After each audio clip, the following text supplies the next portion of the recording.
দর্শক সবাইকে আমন্ত্রণ জানাচ্ছি নিউজ 24 নিয়মিত আয়োজন আড়াইসিএল স্টিল গণতন্ত্রের সাথে আছি বাবু কামরুজ্জামান। এই অনুষ্ঠানে আমরা কথা বলি সমসাময়িক রাজনীতি, অর্থনীতি, রাজনীতির নেপথ্যের ঘটনা এবং তার পর্যবেক্ষণ বিশ্লেষণ তুলে ধরবার চেষ্টা করি। আজকে মূলত আমরা আলোচনা করতে চাই এই সময়ের যে সাবজেক্টটি বা যে বিষয়টা আমি বলবো যে রাজনৈতিক অঙ্গনে একটি বিতর্ক এবং একই সঙ্গে সবার চিন্তাধারাকে আচ্ছন্ন করে রেখেছে, সেটি হচ্ছে সংস্কার বনাম নির্বাচন। এবং এই সংস্কার বনাম সংস্কার ছাড়া নির্বাচন যেমন সম্ভব নয়, আবার একই সঙ্গে নির্বাচনে দেরি হলে সংস্কার নয়। এটি নিয়ে এক ধরনের বিতর্ক তৈরি হয়েছে রাজনৈতিক মহলে এবং অনেক সময় জরুরি বিষয়গুলো নজর থেকে এড়িয়ে যাচ্ছে। আমরা ঘুরে ফিরে এই আলোচনাগুলোই আসলে সামনে আসতে দেখছি। আমরা মূলত এই সংস্কার বনাম নির্বাচন নিয়ে কথা বলতে চাই, গণতান্ত্রিক প্রক্রিয়া ও আগামী নির্বাচন এ নিয়ে কথা বলতে আজকে স্টুডিওতে দুজন অতিথি এই মুহূর্তে যুক্ত রয়েছেন। আমরা পরিচয় করিয়ে দিচ্ছি। আমার ডান দিকে রয়েছেন ব্যারিস্টার সৈয়দ ইজাজ কবির রয়েছেন। ব্যারিস্টার সৈয়দ ইজাজ কবির মানবাধিকার বিষয়ক সম্পাদক, জাতীয়তাবাদী আইনজীবী ফোরাম, স্বাগত জানাচ্ছি। ধন্যবাদ। আমার সঙ্গে রয়েছেন সাইফুল্লাহ হায়দার, কেন্দ্রীয় সংগঠক, জাতীয় নাগরিক কমিটি, স্বাগত জানাচ্ছি সাইফুল্লাহ হায়দার। জি, আমরা শুরুতেই যে আলোচনাটি করছিলাম, যে শুরুটা করতে চাই ব্যারিস্টার সৈয়দ ইজাজ কবির আপনাকে দিয়েই, গণতান্ত্রিক প্রক্রিয়া এবং আগামী নির্বাচন। আমরা জানি যে এই দুটি বিষয় আসলে ঘুরে ফিরে আলোচনা হচ্ছে, কিন্তু যেটি দেখেছি যে যারা নির্বাচনকে অর্থাৎ সংস্কারের চেয়েও গুরুত্বপূর্ণ মনে করছেন, আবার কেউ মনে করছেন যে সংস্কারের অপরিহার্যতাকে খাটো করে দেখার আসলে কোনোই সুযোগ নেই। কারণ আমরা দেখেছি যে বাকশাল প্রবর্তন, দুইবারের সামরিক শাসন, আমরা 91 সালের গণতন্ত্র প্রতিষ্ঠার পর আমরা দেখেছি যে রাজনৈতিক ব্যবস্থার যে বিকাশ এবং 15 বছর আবার স্বৈরশাসন দেখলাম। সব মিলিয়ে একটা প্রশাসন, পুলিশ, আইন শৃঙ্খলা, শাসন ব্যবস্থাকে আমরা দেখেছি একটা রাষ্ট্রের অস্ত্রে পরিণত হয়েছে, শাসকদের অস্ত্রে পরিণত হয়েছে। সেই জায়গা থেকে নিশ্চয়ই সংস্কারের গুরুত্ব নিয়ে সংশয়ের আমাদের আসলে কোনো অবকাশ নেই। তারপরেও এই দুটি নিয়ে কোথাও একটা বিতর্কের জায়গা তৈরি হয়েছে। আসলে দুটোকেই তো আমাদেরকে আসলে সামনে নিয়ে এগিয়ে যেতে হবে। সেই জায়গাটি নিয়ে শুরুতেই যদি আপনার মন্তব্য নেই, আপনি আসলে সংস্কারের প্রয়োজনীয়তা, আবার নির্বাচন তো নিশ্চয়ই লাগবে, সেই জায়গাটা নিয়ে যদি আপনার অভিমত এবং মূল্যায়ন তুলে ধরেন। ধন্যবাদ আপনাকে। না, আসলে দেখেন, আপনি যদি সংস্কার ও নির্বাচনকে যদি আপনি মুখোমুখিতে দাঁড় করায় ফেলেন যে সংস্কার না নির্বাচন, তাহলে কথাটা দাঁড়ায় ঠিক ফ্যাসিবাদের সেই কথাটার মতো, উন্নয়ন না গণতন্ত্র। হ্যাঁ, তো এটা আসলে কোনোটাই মুখোমুখি দাঁড় করানোর সাবজেক্ট না, মানে দুটোকে আমাদের সাথে চলতে হবে। হ্যাঁ, উন্নয়ন যেরকম লাগবে, গণতন্ত্র যেরকম লাগবে, সংস্কার যেরকম প্রয়োজন, নির্বাচনও সেরকম প্রয়োজন। দেখেন, আজকের আপনার যে টপিকটা রেখেছেন, গণতান্ত্রিক প্রক্রিয়া ও আগামী নির্বাচন, প্রত্যেকটা শব্দের সঙ্গে রাজনীতি জড়িত। আপনি ধরেন গণতন্ত্র এই দীর্ঘ অতীতে 15 বছর ছিল না, 15-17 বছর। প্রক্রিয়া যদি ধরি, গণতান্ত্রিক প্রক্রিয়াটা চলমান ছিল না, স্থির হয়ে গেছিল। যদি আপনি আগামী শব্দটা ধরি, তার মানে অতীতের কথাটা আপনাকে জিজ্ঞেস করতে হবে যে আগামী নির্বাচনের কথা যদি চিন্তা করি, অতীতে নির্বাচনের কি অবস্থা ছিল। তো সেই ক্ষেত্রে অতীতেও আমরা কোনো নির্বাচনের মতো নির্বাচন দেখিনি, তথাকথিত নির্বাচন, চোখ দেখানো নির্বাচন, ধোঁয়াশা নির্বাচন হয়েছে। তো সেই ক্ষেত্রে আমরা যদি এখন বলতে চাই, বা আমরা যদি নিজেরা একটা তর্ক বা বিতর্ক সৃষ্টি করি যে নির্বাচন না সংস্কার, সংস্কার না নির্বাচন, আচ্ছা, আপনি নির্বাচন কমিশনের সংস্কার না করে আপনি নির্বাচন করবেন কিভাবে? এখন আপনি যদি বলেন যে না, আমি আগে নির্বাচন চাই, পরে নির্বাচন কমিশনের সংস্কার, সেটা বর্তমানে প্রযোজ্য হবে না। তো সেই ক্ষেত্রে সেই আলোকে নির্বাচন কমিশনের সংস্কারটা আগে প্রয়োজন, তারপরে নির্বাচন করব। কিন্তু কিছু কিছু সংস্কার আছে, যেসব সংস্কার করতে গেলে আপনার দীর্ঘমেয়াদীর ব্যাপার আছে, জনগণের ম্যান্ডেটের ব্যাপার আছে। তো সেই ক্ষেত্রে আমরা যেটা বলতে চাই, সংস্কার তো চলবেই, সংস্কার এই সরকার করছে, সামনের সরকার করবে, সামনের সরকার চলে গেলে ভবিষ্যৎ আরেক যে সরকার আসবে সেই সরকার করবে, সংস্কারও করবে, উন্নয়নও করবে। আপনার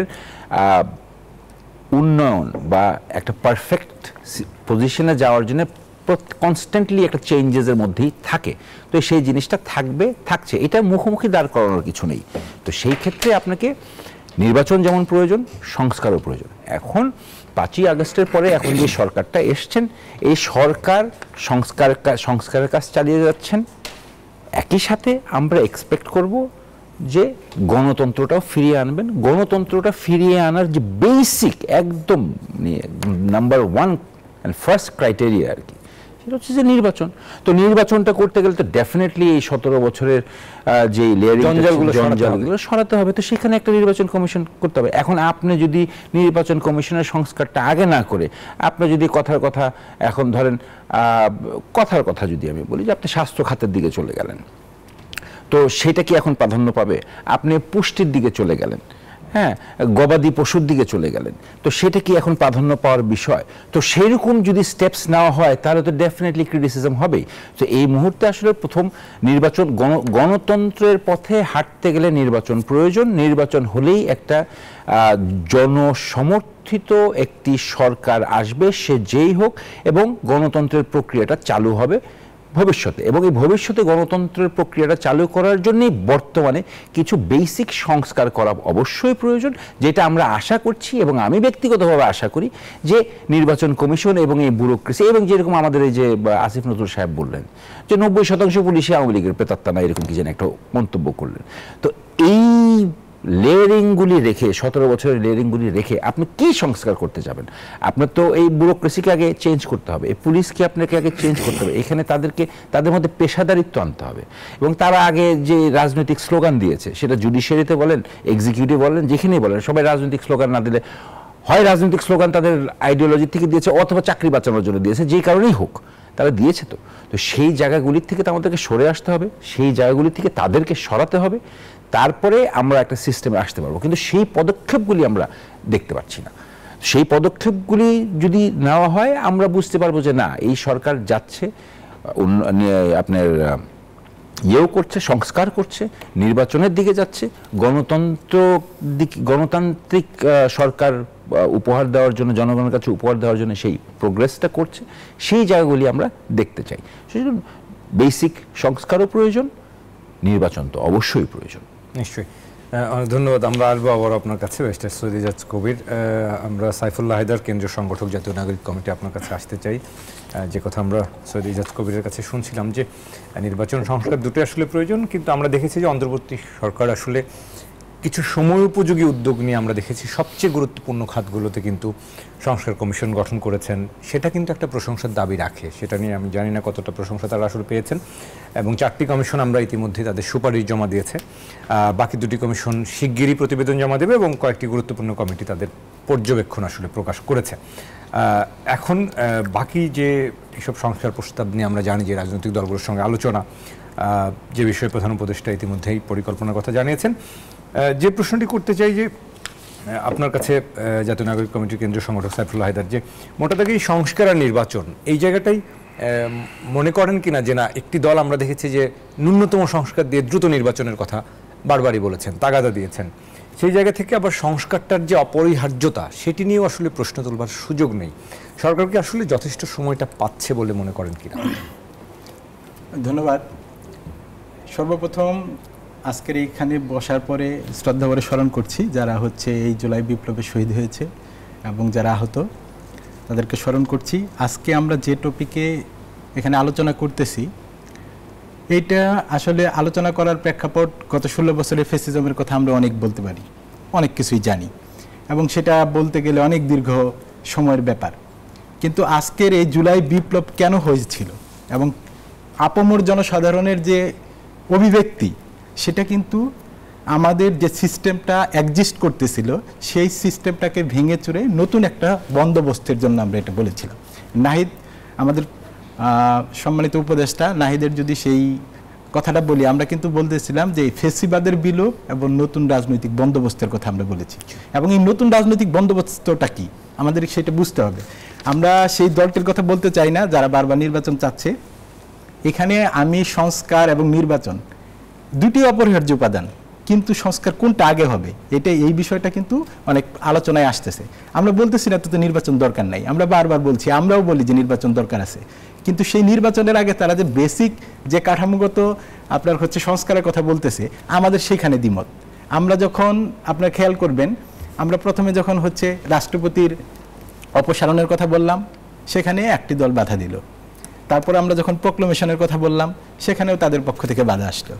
তারপরে এই ঘোষণা শুরুতে যখন জাতীয় সরকার গঠন করার হ্যাঁ, এবং এটার কথা আমি আবার বলতেছি, এবং জাতীয় সরকার গঠনের কথা যখন আমরা বারবার বলতেছিলাম তখনও কিন্তু তারা সেই সরকারে অ্যাডজাস্ট করলো না, এবং তারা বললো তারা সহযোগিতা করবে, কিন্তু সেই সহযোগিতার মাত্রাটা যদি মানে মাত্র 5 মাসের মধ্যে এরকম হয়, সেই ক্ষেত্রে সংস্কারটা কতটুকু ফলপ্রসূ হবে সেটা কিন্তু আলোচনার দাবি রাখে, আমি বলতে পারি। আরেকটা বিষয় আমরা বলতে চাই, আমরা কিন্তু বারবার বলতেছি, সেটা হচ্ছে আপনি যদি সেই 90 সালের কথা বলেন, তখন সেই স্বৈরাচারী ব্যবস্থার কথা বলেন, তখন কিন্তু সবগুলো দল মিলে একটি সামাজিক চুক্তির মাধ্যমে আমরা একটি চুক্তিতে কি হইলাম, সবাই একত্রিত হইলাম বা সম্মত হইলাম। সেই চুক্তিটা কি করলো, মাত্র কিছুদিন পরেই পরবর্তী সরকারই সেই চুক্তিটা কিন্তু ব্যত্যয় ঘটিয়ে একটা নির্বাচন দিল, তারপর আবার হচ্ছে আওয়ামী লীগ সেটার বিরুদ্ধে আন্দোলন করলো, তারপর একটি নির্বাচন হলো, তারপর 2001-এ আবার বিএনপি ক্ষমতায় আসলো। আমরা যদি ধরেও নেই 91 সালের পরবর্তী সময়ে 3টি নির্বাচনকে যদি আমরা বলি যে এই 3টি নির্বাচন অপেক্ষাকৃত ভালো ছিল গত 54 বছরে, তারপরেও কিন্তু তা নিয়েও আমরা সন্দেহ প্রকাশ করতে পারি। এবং 2008 সালের পরে যখন তারা হচ্ছে এই ক্ষমতায় আসলো, তারা ক্ষমতাকে পাকাপোক্ত করার জন্য রাষ্ট্রযন্ত্রকে এমনভাবে ব্যবহার করেছে, ফ্যাসিজমের কাঠামোটাকে এইভাবে প্রত্যেকটি স্তরে তারা ফ্যাসিজমকে প্রতিষ্ঠা করেছে। এখন এই প্রক্রিয়াকে ভাঙার জন্য আপনি এখানে পুলিশ সংস্কারের কথা বলা হয়েছে, রাষ্ট্রের ব্যবস্থার সংস্কারের কথা বলে, আমি ধন্যবাদ জানাই কবির ভাইকে যে উনি অনেকগুলো প্রতিষ্ঠানের সংস্কারের কথা বলছে।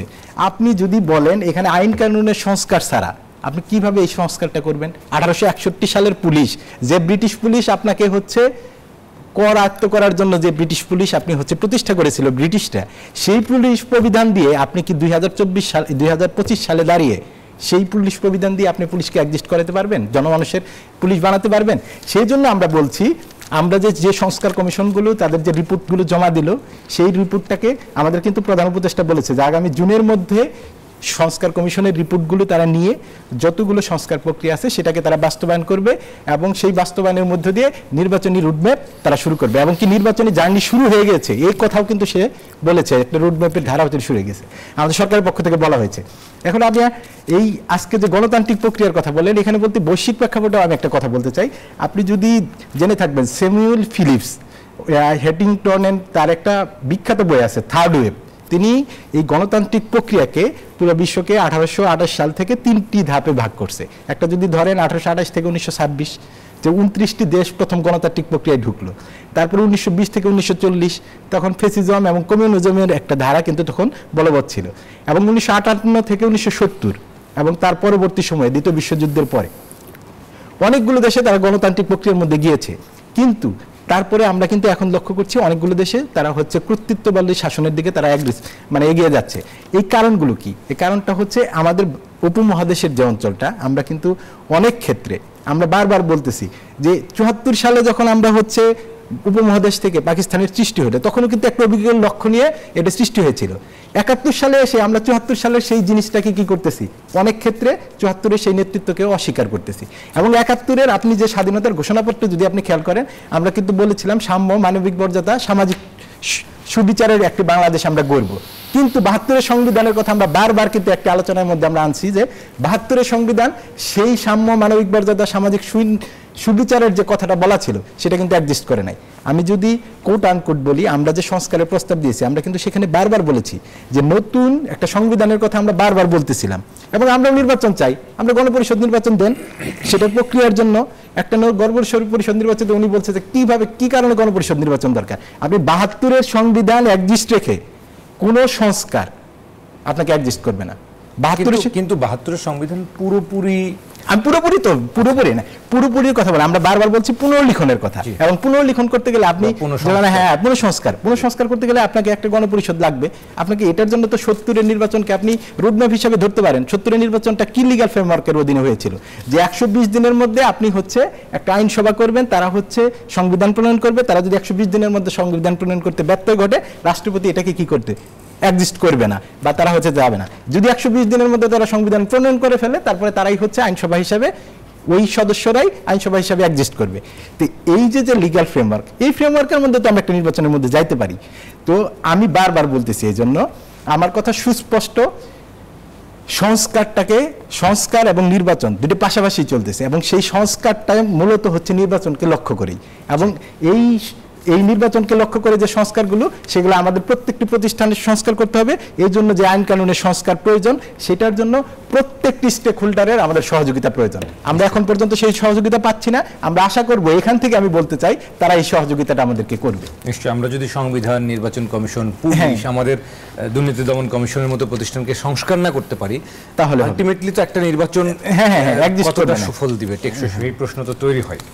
অনেক ধন্যবাদ। আমরা আসছি আপনার কাছে আবারও। আপনি অনেকগুলো বিষয় তুলে ধরেছেন সাইফুল্লাহ হায়দার। আমরা ব্যারিস্টার সৈয়দ ইজাজ কবির আপনার কাছেও একটু জানতে চাইবো। আমরা এই আলোচনাটা এই কারণেই করছি যে কেন সংস্কার বনাম নির্বাচন নিয়ে যখন আমরা দেখেছি, বিএনপি মহাসচিব মির্জা ফখরুল ইসলাম আলমগীরও কিন্তু সম্প্রতি একটা মন্তব্য করেছেন, আপনি শুনে থাকবেন, যে যদি অন্তর্বর্তীকালীন সরকার নিরপেক্ষতা হারায়, যদি হারায়, তাহলে নতুন সরকার গঠন করে নির্বাচন পরিচালনা করতে হবে, এই ধরনের একটা মন্তব্য করেছেন। এবং তার এই মন্তব্য কাউকে কাউকে বিস্মিত করেছে। কেউ মনে করেছেন না এটা রাজনৈতিক মন্তব্য হতেই পারে। আবার যখন আমরা দেখি, আবার এর প্রতিক্রিয়ায় নাহিদ যেটি বললেন, নাহিদ ইসলাম যখন বললেন যে বিএনপি কি পরোক্ষভাবে 111-এর মতো সেনা সমর্থিত সরকার গঠনের দিকে ইঙ্গিত দিচ্ছে, আমরা এই ধরনের যখন মন্তব্য, প্রতিক্রিয়া পাই, তখন আসলে সংস্কার বনাম নির্বাচনটা আসলে একটু মুখোমুখি অবস্থান হয় কিনা, সেই জায়গা থেকে আপনার কাছে একটু জানতে চাইবো যে আমরা আসলে এই যে 4টি কমিশনের কথা বলছিলাম, যে কেউ 4টি কমিশন প্রতিবেদন দিয়েছে, বাকিরা আরও 2টি দিচ্ছেন, কেউ কেউ পর্যবেক্ষণ তুলে ধরেছেন। মোটা দাগে আসলে সরকার তো যে উদ্যোগগুলো নিয়েছে, যে সংস্কার কমিশনগুলো গঠন করেছে, সেটি তো আসলে অগ্রাধিকার ভিত্তিতে, এবং সেটি আমাদের অত্যাবশ্যকীয় মনে করেন কিনা, এবং সেই জায়গাটা আসলে করবার ক্ষেত্রে একটু তাড়াহুড়া হয়ে যাচ্ছে কিনা, এই যে চাপ, নির্বাচনী চাপ। প্রথমে আপনি যেটা বললেন যে মহাসচিব যে মন্তব্যটা করেছেন, এটা নিয়ে বেশি কথা বলতে চাই না, শুধু একটাই শব্দ বলবো, ঠাকুর ঘরে কে রে মা, আমি কলা খাই না। সো মহাসচিব কি বলেছেন, কার উদ্দেশ্যে বলেছেন, এটা সরকারের উদ্দেশ্যে স্পষ্ট করে বলেছেন, এটা সর্বজনীন, সবার জানা। আর কে কি উত্তর দিল সেটা তাদের ব্যাপার। কিন্তু অবশ্যই তত্ত্বাবধায়ক সরকারের কনসেপ্টটাই তো ছিল যে একটা নিরপেক্ষ সরকার হবে, কোনো দলীয় সরকার থাকবে না। তো সেই কনসেপ্ট থেকেই বর্তমানে যে সরকারটা আছে, আমরা সবাই এক্সপেক্ট করি যেখানে নিরপেক্ষতা থাকবে, এবং এটা স্বাভাবিক ব্যাপার যে নিরপেক্ষতা হারায় ফেললে তো তাহলে ইলেকশনটাই যত নিরপেক্ষই হোক, আমি যত সততাই দেখাই, ওই ইলেকশনটাই কিন্তু প্রশ্নবিদ্ধ হবে, সেটা আপনি যখনই দেন। তারপরে যিনি আপনি কি প্রশ্ন করলেন, যে আমি বলছিলাম যে এই সংস্কার কমিশনগুলো যে গঠন করেছে, সেই সংস্কারগুলো তো অত্যাবশ্যকীয়। এখানে যে 10টি কমিশন, ওনারা যে কমিশনগুলি গঠন করেছে, যেই চেষ্টাটা চালাচ্ছেন, যে রিপোর্টগুলি দিয়েছেন, এগুলো অবশ্যই প্রশংসনীয়। কিন্তু এগুলা শেষ তো একদিনে হবে না, শেষ 1 বছরও হবে না, শেষ 5 বছরও হবে না। সংস্কার ইজ এ কন্টিনিউয়াস প্রসেস। আপনি বলতে পারবেন না যে সংস্কার হয়ে গেছে, শেষ, now it's full fledged, 100% full proof, এটা আপনি কখনোই বলতে পারবেন না। এইটা একটা প্রক্রিয়াধীন, এটা চলতে থাকবে। এখন প্রশ্নটা হলো গিয়ে, কেন নির্বাচন চাই? কারণ দেশটা, এই পৃথিবীতে মানচিত্র নিয়ে যতগুলি দেশ আছে, সব দেশগুলি তো পরিচালনা করে রাজনৈতিক দল, এবং এই রাজনৈতিক দলকে ক্ষমতায় যাওয়া, জনগণ প্রধান উদ্দেশ্যই থাকে তারা ক্ষমতায়, অবশ্যই ক্ষমতায় যাচ্ছে গিয়ে হলো তার আইডিওলজিটা যেটা আছে, বা তার যেই ইয়েটা আছে, সেটা দিয়ে দেশ চালাবে এবং জনগণের ম্যান্ডেট নিয়ে সেখানে যাবে। তো এখন আপনি যত যাই বলেন, একটা অন্তর্বর্তীকালীন সরকার বা যেই সরকারের হয়তোবা ইলেকশন দিয়ে আসা হয়নি, একটা কনসেনসাসে আসা হয়েছে, কিন্তু কনসেন্সাসে আসা হয়েছে ইন এক্সপেকটেশন যে একটা দেশের রাজনীতিটা আবার চলমান হবে, ইলেকশন প্রক্রিয়াটা আবার চলমান হবে, এবং গণতন্ত্রের প্রক্রিয়াটা আবার চলমান হবে। সেই ক্ষেত্রে থেকে ইলেকশন চাওয়াটা কি পাপের কিছু, দোষের কিছু? সেটা তো রাজনৈতিক দল চাবেই। এখন যেরকম ধরেন নতুন নতুন রাজনৈতিক দল নিবন্ধন হচ্ছে, তো ওনারা কি ইলেকশন করবেন না? করবেন। কিন্তু যেই মুহূর্তে যদি ধরেন এখন রাজনৈতিক দলের কাউকে যদি এখন এই সরকারে রাখা হতো, তা আমাদের যে সমাজ ব্যবস্থা, আমাদের যে চিন্তাধারা, আমাদের যে রাজনৈতিক কালচার, এখান থেকে আমরা সবাই এই প্রশ্নটাই হয়তো তুলতাম যে সে কতটুকু নিরপেক্ষ, যেহেতু সে একটা আইডিওলজি ধারণ করে। কিন্তু আমার কথাটা একটা ভিন্ন জায়গায়। আমার কথাটা হচ্ছে যে যেখানেই থাকুক, আসলে আমরা যতক্ষণ পেশাদারিত্বের পরিচয় না দিতে পারবো এই প্রশ্ন উঠবেই। কারণ আপনিও ভোট দেন, আমিও ভোট দিই, কাউকে না কাউকে তো ভোট অবশ্যই দিই আমরা। কিন্তু আপনি এখন এই জায়গায় বসে আপনি অ্যাঙ্কার হয়েছেন, এখানে যদি আপনি পেশাদারিত্ব না দেখান তাহলে প্রশ্ন উঠবেই যে আপনি নিরপেক্ষ কি না। তো সেই জায়গাটার থেকেই আমার মনে হয় সবাই এভাবে চিন্তা করা উচিত। এবং এই আমার মনে হয় এই নির্বাচন সংস্কার এবং উনি যে কথাগুলি বললেন যে বিপ্লব, এই তারপরে আপনার ৭২-এর সংবিধানে তো হাত পা নাই রে ভাই। ৭২ সংবিধানে যা আছে এটা তো অ্যাপ্লিকেবল কি সংবিধান নিজে করবে নাকি? তা আপনি আমি মিলে করব। এখন আপনি আমি মিলে করি নাই বা ফ্যাসিবাদী শুরু হয়ে গেছে বা স্বৈরতন্ত্র হয়ে গেছে, সংবিধান মানা হয় না, এটা কি সংবিধানের দোষ নাকি? সংবিধানে কি কি গাফিলতি আছে সেটা দেখান না, সেটা তো সেটা যদি থাকে সেটা পূরণ করেন, এবং সেটা পূরণ করার যে প্রক্রিয়াটা সেটাও তো সংবিধানে বলা আছে। নতুন করে আনতে গেলে তো তখন ওইটা আবার আরেকটা প্রশ্নবিদ্ধর সম্মুখীন হবে। আমি কি নতুন করে মানচিত্র আনছি নাকি? আমার তো মানচিত্র বাড়িয়েছে নাকি মানচিত্র আমার কমে গেছে? সেটা না, আমি তো আমার আগের জায়গাতেই আছি এবং আমার যে সংবিধান আছে এটা তো অতীতে অ্যামেন্ডমেন্ট হয়েছে, ভবিষ্যতে অ্যামেন্ডমেন্ট হবে, এবং যখন যেটা বাস্তবতার খাতিরে যখন যেটা প্রয়োজন হবে সেটা করা হবে। নিশ্চয়ই নিশ্চয়ই, আমরা বেশ ধন্যবাদ আপনাকে। কিন্তু যে সংবিধান আসলে মানুষকে বাকস্বাধীনতা দিল না, যে সংবিধান মানুষের গণতন্ত্র নিশ্চিত করতে পারলো না এত বছরেও, সেই সংবিধানের কিছু সংস্কার যদি করাই যায় সেই উদ্যোগকেও আমার মনে হয় স্বাগত জানানো যেতেই পারে। দেখেন, সংস্কার সংবিধানের চলছে, ৭২-এর সংবিধান, এটা শেখ মুজিবুর রহমান সাহেব এটা র্যাপ আপ করে দিয়ে বাকশাল করেছিল না? তো এটা কি সংবিধানের দোষ নাকি? তো এটা শেখ মুজিবুর সাহেবের দোষ অথবা সেই দলের দোষ। তারপরে সেটা হওয়ার পরে কি আবার সেটা আনর্যাপ করে জিয়া রহমান সাহেব কি সেটা কি আবার মাল্টি পার্টি ডেমোক্রেসি আনে নাই? সেটা কি সংবিধানের দোষ না গুণ? সেটা তো নেতৃত্বের হিসাব, সেটা একটা দলের রাজনৈতিক পরিচয়ের হিসাব, আদর্শের। আমরা এই বিষয়ে সাইফুল্লাহ হায়দার কাছে শুনবো, কারণ আমরা একটা কথা সবসময় বলি যে আপনি যদি একটা গোটা সিস্টেম সৎ না হয়, সেখানে একটা সৎ মানুষও গিয়ে ওই বাজে সিস্টেমে পড়ে সেটি আসলে করাপ্টেড হয়ে যেতে পারে। সিস্টেমটাকে আমরা কতটা সৎ করতে পারছি সেটা একটা প্রশ্ন। আমরা বিরোধী থেকে ফিরে এসে এই বিষয়ে কথা বলবো। দর্শক, আড়াইসিএল স্টিল গণতন্ত্রে কথা বলছি গণতান্ত্রিক প্রক্রিয়া, আগামী নির্বাচন নিয়ে। আমাদের সঙ্গে দুজন অতিথি রয়েছেন, আমরা আরও কথা বলবো একটা বিরতির পর। আশা করি আমাদের সঙ্গেই থাকবেন। দর্শক, বিরতির পর আবারও স্বাগত আড়াইসিএল স্টিল গণতন্ত্রের সাথে আছি বাবু কামরুজ্জামান। কথা বলছি গণতান্ত্রিক প্রক্রিয়া ও আগামী নির্বাচন নিয়ে। আমাদের সঙ্গে স্টুডিওতে রয়েছেন সাইফুল্লাহ হায়দার, কেন্দ্রীয় সংগঠক, জাতীয় নাগরিক কমিটি, আরও একবার স্বাগত। সাথে আছেন ব্যারিস্টার সৈয়দ ইজাজ কবির, মানবাধিকার বিষয়ক সম্পাদক, জাতীয়তাবাদী আইনজীবী ফোরাম। স্বাগত ব্যারিস্টার সৈয়দ ইজাজ। আমরা বিরতির আগে গণতান্ত্রিক প্রক্রিয়া এবং নির্বাচন, বিশেষ করে সংস্কার নিয়ে কথা বলছিলাম। আমরা সাইফুল্লাহ হায়দার আপনার কাছে এবার আসতে চাই যে সংস্কারের গুরুত্ব নিয়ে আমরা বলছিলাম যে সংশয়ের কোনো অবকাশ আসলে নেই, কিন্তু একটা সিস্টেম আসলে যে তিনি আসলে বলছিলেন যে সংবিধানের তো আসলে কোনো দোষ নেই, আমরা সেটির বাস্তবায়ন করতে পারিনি। কিন্তু আপনারা কি মনে করেন আসলে আমাদের কি সিস্টেমের গোটা সিস্টেমটাই আসলে পচে গিয়েছিল কিনা, এবং সেখানে আসলে আসলেই কি আমাদের বদলানো উচিত কিনা বা বদলানোর সময় এসছে কিনা, বা যে বিষয়গুলো বদলানো উচিত সেগুলো আমরা কতটা গুরুত্ব দিচ্ছি? আচ্ছা, এখানে আমি ওনার সাথে সম্মান রেখে দ্বিমত পোষণ করছি। সেটা হচ্ছে, যদি আপনি ৭০ অনুচ্ছেদের কথা বলেন, আপনি যদি নির্বাচনী সিস্টেমটার কথা বলেন, আমাদের নির্বাচনী সিস্টেমটা দেখেন, আপনি হচ্ছে এখন পর্যন্ত আমি যদি ভুল না করে থাকি ২০০৮ সালের নির্বাচন ছাড়া কোনো দলই মানে হচ্ছে ৪৭%-এর বেশি ভোট বোধহয় কেউ পায় নাই, ৪৭% বেশি ভোট কেউ পায়নি। আচ্ছা, এখন হচ্ছে আপনি একজন সংসদ সদস্য নির্বাচন করলেন, নির্বাচন করার পরে কি কোনো বিলের বিরুদ্ধে আপনি কি করতে পারবেন না? ওই সংসদ সদস্য, সরকার যদি কোনো বিল উত্থাপন করে, যে সরকার দলীয় সংসদ সদস্য তিনি তার ওই বিলের বিপক্ষে কি করতে পারবে না? ভোট দিতে পারবে না। ভোট দিলে তার সংসদ সদস্য পদ বাতিল হবে। এখন ধরেন একটা কমিউনিটিতে সেখানে হচ্ছে খাল ভরাট করে আপনি বিদ্যুৎ প্ল্যান্ট বসাচ্ছেন, ওইখানকার কৃষি জমি নষ্ট হয়ে যাচ্ছে। এখন ওই কমিউনিটির যিনি সংসদ সদস্য তাকে তো বলতে পারতে হবে যে আমার কমিউনিটি কখনোই চায় না এখানে বিদ্যুৎ প্ল্যান্ট হোক, বা আমার কমিউনিটি চায় না এখানে হচ্ছে একটি কলকারখানা হোক, তারা এই খালকে নিয়েই ভালো আছে, তাদের কৃষি উৎপাদন ব্যবস্থা ভালো চলছিল। যদি সে এটার বিপক্ষে ভোট দেয় তার কি হবে? সংসদ সদস্য পদ বাতিল হবে। এবং আপনি যদি ৪১ থেকে ৪৯ পর্যন্ত অনুচ্ছেদগুলো পড়েন, এই সংবিধানের অধীনে যদি আমাকে বসিয়ে দেওয়া হয়, বাবু ভাই আপনাকেও যদি বসিয়ে দেওয়া হয়, আপনি স্বৈরাচার হবেন। আপনি অবশ্যই স্বৈরাচার হবেন। এখানে প্রধানমন্ত্রীর তো একটা একক কর্তৃত্ববাদ এখানে গড়ে উঠেছে, আপনাকে স্বীকার করতে হবে। এখানে রাষ্ট্রপতির যে ক্ষমতায়নের কথা কিন্তু ওনারাও হচ্ছে তাদের 31 দফায় বলছে যে ক্ষমতার ভারসাম্য আনা হবে, এবং এটা কিন্তু সবাই বলতেছে। তার মানে কেন বলতেছে? তার মানে এখানে গলত ছিল।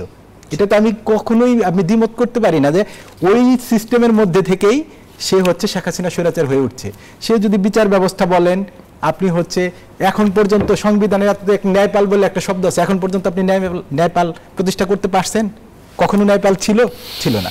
আপনি যতগুলো সাংবিধানিক পদ আছে, যদিও কাগজে কলমে বলা হয় আমাদের রাষ্ট্রপতি কি করবে, সেটাকে নিয়োগ দিবে, কিন্তু রাষ্ট্রপতির সুপারিশ ক্রমে প্রধানমন্ত্রী যখন নিয়োগ দেয় তখন হচ্ছে অটোমেটিক্যালি সেটা কি হয়ে যায়, এক্সিকিউট হয়ে যায়। তাহলে সেই ক্ষেত্রে রাষ্ট্রপতি এখানে হয়তোবা সে অনেকটা পপেটের মতো তাকে বসে রাখা হয় রাষ্ট্রের প্রধান হিসাবে। তাছাড়া সকল ক্ষমতা, এখানে নির্বাহী যত রকম ক্ষমতা আছে সকল নির্বাহী ক্ষমতার অধিকারী হয় আমাদের হচ্ছে প্রধানমন্ত্রী। তো এই সিস্টেমের মধ্যে কিভাবে আপনি হচ্ছে ফেসিবাদী ব্যবস্থা, আমরা এই জন্য বারবার বলতেছি ফেসিবাদী ব্যবস্থার বিলোপ চাই। তা আমরা কিভাবে সংবিধানের অন্যান্য ব্যবস্থাকে আমরা এখানে একজিস্ট রেখে, এই ব্যবস্থাগুলোকে একজিস্ট রেখে আপনি কিভাবে নির্বাচন দিতে চান? উনি বলছেন নিরপেক্ষ নির্বাচনের কথা। আপনি যদি বারবার বলা হচ্ছে আমাদেরকে যে এটা হচ্ছে বৈষম্য বিরোধী ছাত্র আন্দোলন বা হচ্ছে তারা যারা এই আন্দোলনে একজিস্ট করছে তাদের হচ্ছে সরকার, যদি তাই হয়ে থাকে, আমরা বলতে চাই না এটা আসলে সকলেরই সরকার, এটা সকলের সরকার। আমরা বলতে চাই এটা আপামর জনসাধারণের সরকার। কিন্তু আপনি যদি দেখেন যতগুলো পোস্টে আছে আমাদের ছাত্রদের, আমাদের বয়সী কেউ কি এখন সচিব হওয়ার সমপর্যায়ে চলে গেছে, আমাদের দল করছে, এরকম কেউ আছে? তাহলে এই পোস্টটা কে দখল করছে? আপনি যদি অ্যাটর্নি জেনারেল বলেন, সেই পদটা কে নিয়েছে? যতগুলো পিপি বলেন, সেই পদটা কে নিয়েছে?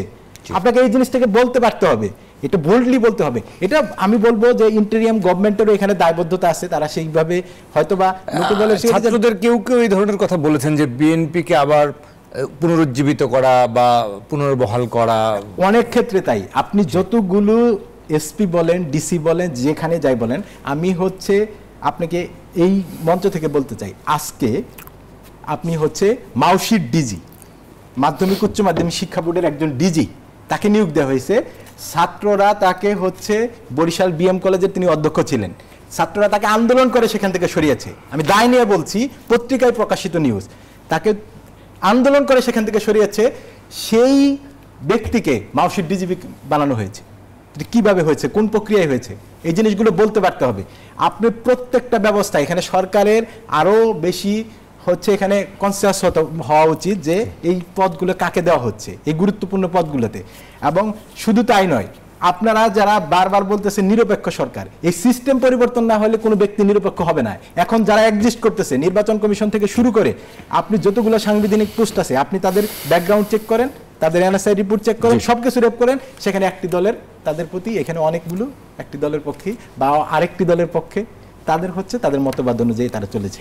এবং কিছু কিছু ক্ষেত্রে তাদেরকে 2 থেকে 3টি প্রমোশন দিয়ে সচিব বানানো হয়েছে, এবং তারা এত বছর নিষ্পেষিত ছিল। নিষ্পেষিতের কারণ কি? কেউ বিএনপি করতো, কেউ হয়তো বা জামাত করতো, কেউ অন্য একটা দল করতো। এখন তাদেরকে রেখে আমরা ছাত্ররা, বারবার বলা হয় যে ছাত্ররা হচ্ছে এখানে সকল ক্ষমতা ব্যবহার করতেছে। ছাত্ররা কোনো প্রকার কোনো অফিসে গেলে তাদেরকে বলা হয়, তারা কিন্তু আমলাতন্ত্রের এই মারপেচ তারা বুঝে না, আমিও বুঝি না। তাই আমলাতন্ত্রের মারপেচে তাকে বুঝিয়ে বলা হয়। কিন্তু যারা হচ্ছে একবার ক্ষমতায় ছিল, একটি বৃহৎ রাজনৈতিক দল, তাদের এই প্রক্রিয়ার মধ্যে দিয়ে যারা গিয়েছে, তাদের ব্যাপারগুলো তারা হচ্ছে এই বিষয়গুলোতে কনসাস, এবং তারা এই বিষয়গুলো বুঝতে পারে। আপনি যতগুলো জায়গায় দেখবেন যেখানে চাঁদাবাজি হচ্ছে, যেখানে টেন্ডারবাজি হচ্ছে, যেখানে টেন্ডার নেওয়া হচ্ছে, যতগুলো কার্যক্রমে, এবং কি টিসিবির চালের ডিলার, আপনি যদি একটা, আমি দায় নিয়ে বলছি, টিসিবির চালের ডিলার পর্যন্ত বিএনপির নেতাকর্মী থেকে শুরু করে এক একটা ডিলারে দেখা যায় একটা থানাতে হয়তো বা 13টা ইউনিয়ন থাকলে সেখানে হচ্ছে 39টা ডিলার দেওয়া হবে।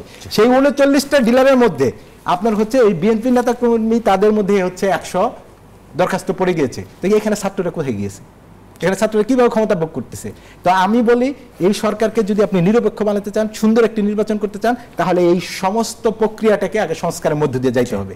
তারপরে হচ্ছে একটি বিষয় একদম সুন্দর সিস্টেমের মধ্যে দিয়ে আপনি একটি নিরপেক্ষ সরকারের অধীনে তারপর নির্বাচন দিতে পারবেন। জি, অনেক ধন্যবাদ সাইফুল হায়দার। ব্যারিস্টার সৈয়দ ইজাজ কবির, মানবাধিকার বিষয়ক সম্পাদক, জাতীয়তাবাদী আইনজীবী ফোরাম, আপনার কাছে আসতে চাই। আমরা জানি যে এই কথার প্রেক্ষিতে আগে শুরুতে আপনার কাছে একটু প্রতিক্রিয়া নিতে চাই। সাইফুল্লাহ হায়দার যে কথাগুলো আসলে বলছিলেন, এটা নিয়ে যদি আপনি না, উনি কথার শুরুতে বলছেন যে উনি দ্বিমত পোষণ করছেন, কিন্তু আমি কোথাও পেলাম না যে উনি আমার সঙ্গে দ্বিমত পোষণ করতে পারলেন। আমি যা বলেছি উনি তাই বলেছেন, আমি হয়তো একটু সংক্ষেপে বলেছি, উনি একটু মানে আমি সার সংক্ষেপে বলেছি, উনি ভাব সম্প্রসারণ দিয়ে বলেছেন। আমি যেটা বলার চেষ্টা করছিলাম যে উনি যে ৭০ অনুচ্ছেদের কথাটা বললেন, তো ৭০ অনুচ্ছেদের দোষে কি মানে আমার মাথা ব্যথা করছে, মাথা কেটে ফেলবো? ৭০ অনুচ্ছেদ পরিবর্তন হবে। 2022 সালে যে বিএনপি যেই ইয়েটা দিয়েছে, 31 দফা দিয়েছে, সেটার মধ্যে এটা আছে, আর অনেক কিছু আছে। 2016 সালে রাষ্ট্র কাঠামো মেরামত করার একটা পলিসি দিয়েছে বিএনপি সেই সালে। এখন ধরেন আমরা এখন কনস্টিটিউশন আছে, তাই কনস্টিটিউশন বদলাবো বা নতুন করে লিখবো সে চিন্তা করছি। ইউনাইটেড কিংডমের তো কনস্টিটিউশনই নাই, অলিখিত কনস্টিটিউশন, তো কাস্টম অ্যান্ড কনভেনশন দিয়ে চলে। তাহলে ওই দেশে কি ফ্যাসিস্ট হয় না কেন? আর আমাদের দেশে ফ্যাসিস্ট হয়ে গেছে তাই সংবিধানের দোষ হয়ে গেছে? হাসিনার সরকার যেভাবে ফ্যাসিস্ট হয়েছে, এই ক্লজগুলি তো সে আগেও ছিল। তো আগের সরকার তিনি সচেতনভাবে তো সংবিধানটাকেও কাজে লাগানোর চেষ্টা করেছেন। সচেতনভাবে শুধু কাজে লাগান নাই, সচেতনভাবে এটা অ্যামেন্ডমেন্ট করেছেন, সচেতনভাবে কোর্টকে ব্যবহার করেছেন। যে কারণে তো এই প্রশ্নটা আসছে। এরকম এখন সাইফুল্লাহ হায়দার যে কথাটা বললেন যে অনুচ্ছেদ 41 থেকে ইয়ে পর্যন্ত, এটা তো সব তো ফান্ডামেন্টাল রাইটস। আপনি ফান্ডামেন্টাল রাইটসকে আপনি কি পরিবর্তন করবেন? এটা তো আপনার আমার অধিকারের কথা বলতেছে। এখন সংবিধানে একটা জায়গায় বলা আছে যে আন্তর্জাতিক চুক্তি হলে এটা পার্লামেন্টে পেশ করা লাগবে। এখন হাসিনা পেশ করে নাই, এটা কি সংবিধানের দোষ? এখন এটা যেন পেশ হয়, সেই অ্যাকাউন্টেবিলিটিটা সরকারের থাকতে হবে। এই যে প্রধানমন্ত্রীর মানে একনায়কতন্ত্রের ক্ষমতা, এটা তো বিএনপি 31 দফার মধ্যে বলেই দিয়েছে যে এটা চেঞ্জ আনবে। তারপরে দ্বিকক্ষ পার্লামেন্ট করবে। সো এরকম তো বলেই দিয়েছে। সো প্রত্যেকটা দল, আজকে বিএনপি বলেছে, অন্যান্য দল আছে ওনারা দল করছেন, সেই দল নতুন একটা প্ল্যাটফর্ম দিতে পারে, নতুন প্রস্তাবনা দিতে পারে। সেই ক্ষেত্রে ওনারা ইলেকশনে আসবেন, জনগণ যারটা অ্যাকসেপ্ট করবে তার নিয়ে সরকারে আসবেন, ম্যান্ডেট পাবেন, এবং আপনার যেই ইশতেহারটা দিবেন সেই ইশতেহার অনুযায়ী আপনি কাজ করবেন।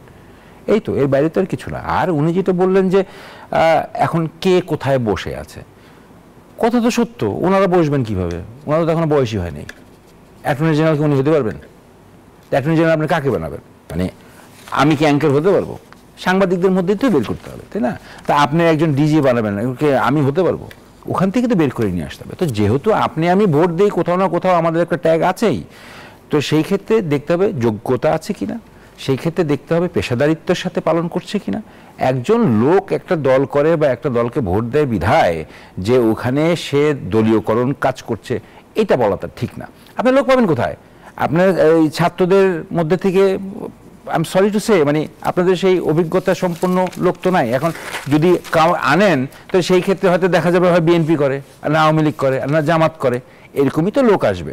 আর কিছু মানুষজন পাবেন যে যারা হয়তো রাজনীতির সঙ্গে জড়িত না, সুইং ভোটার। তো সুইং ভোটার হলেও তো একটা সময় প্রেক্ষাপটে ওনারা সিদ্ধান্ত নেয় যে আমি আজকে বিএনপিকে দিব, না আওয়ামী লীগকে দিব, জামাতকে দিব।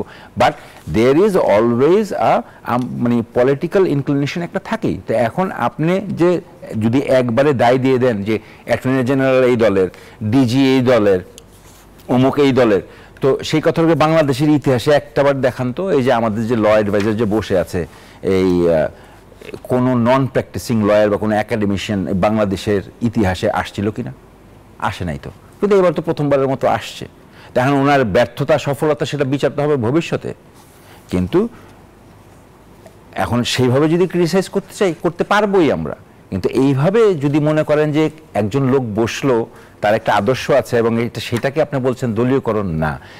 আগে দেখান যে সে দলীয় কাজ উদ্ধার করছে নাকি সে পেশাদারিত্ব পালন করছে। যদি পেশাদারিত্বের সাথে পালন করে তাহলে আপনার আপত্তি থাকবে কেন? সে পেশাদারিত্বের সাথে পালন করছে না সেটা দেখান, তারপরে আপত্তি তোলেন।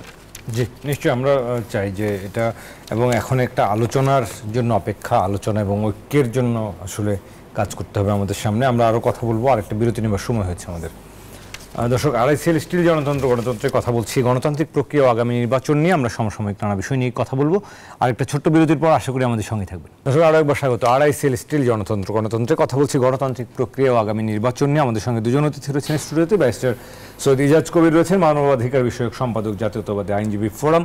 সাইফুল্লাহ হায়দার রয়েছেন, কেন্দ্রীয় সংগঠক জাতীয় নাগরিক কমিটি। দুজনকে আরও একবার স্বাগত। আমরা অনুষ্ঠানের একেবারে শেষ পর্যায়ে ছোট ছোট করে মন্তব্য নিতে চাই। সাইফুল্লাহ হায়দার, আপনার কাছে আসতে চাই শুরুতে। আমরা এই গণতান্ত্রিক প্রক্রিয়া, আগামী নির্বাচন, সংস্কার যত কথাই বলি না কেন, এই মুহূর্তে যেহেতু রাজনৈতিক দলগুলোর মধ্যে একটা ঐক্য প্রয়োজন এবং আমরা জানি যে ফেব্রুয়ারি মাসে বসবার কথা রয়েছে, যেহেতু সংস্কার কমিশনগুলো তাদের প্রতিবেদন পেশ করেছেন, কেউ কেউ করবেন। তো মোটা দাগে আমরা সেই ঐক্যের পরিবেশটা আসলে কেমন দেখছেন? আমরা যেহেতু গণতান্ত্রিক প্রক্রিয়া এবং আগামী নির্বাচনের কাছাকাছি যাচ্ছি, ঐক্যের জায়গাটা আসলে কেমন দেখছেন? আচ্ছা, এখানে আমি প্রথমে একটা কথা বলতে চাই। আমাদের এই মানে গণ অভ্যুত্থান পরবর্তী যে সরকার হয়, এটাকে আমাকে এক বাক্যে স্বীকার করতে হবে, এটা হচ্ছে পিপল উইলস। আমরা হচ্ছে জনগণের অভিমতের দ্বারা সরকার, এটাতে কোনো দ্বিমত নাই। কারণ হচ্ছে উনি একজন আইনজীবী, উনিও জানেন একটা রিটের পরে কিন্তু আমার হচ্ছে মহামান্য হাইকোর্ট এই রায়টা দিয়েছে এবং সেক্ষেত্রে সবাই জনগণে আমরা সবাই জানি যারা, এটা হচ্ছে পিপল উইলস, জনগণের অভিমতের দ্বারা এই সরকার, যার কোনো আলাদা এখানে লেজিটিমেসির দরকার। জনগণ যেখানে আপনাকে লেজিটিমেসি দিচ্ছে, এখানে আর অন্য কোনো লেজিটিমেসির দরকার নেই। এখানে বড় ব্যাপার হচ্ছে ঐক্যের বিষয়। আমরাও তো ঐক্য চাই। আমরা চাই বড় যারা স্টেক হোল্ডার, এখানে এই রাজনীতি করলে নির্বাচন করার পরে কারা সব থেকে বেশি লাভবান হবে। আমার তো এই যে বয়সী ছেলেমেয়েরা আমরা এখন রাজনীতিতে আসছি, গত 16 বছর কোনো না কোনোভাবে আমি একজন নিষ্পেষিত মানুষ, আমার পারিবারিকভাবে আমি রাজনৈতিকভাবে নিষ্পেষিত হয়েছি। তো এই যে দীর্ঘ 16 বছরের যে জার্নিটা ছিল, 2012 থেকে যদি আমি কল্পনা করি প্রায় 2025, আমি 13 বছর একজন নিষ্পেষিত এই নিষ্পেষণের মধ্যে দিয়ে গিয়েছি। এই নিষ্পেষণের মধ্যের পরে আমরা কিন্তু তারপরেও রাজনীতিতে আসতে চাই না। আমরা একটা কি চাই?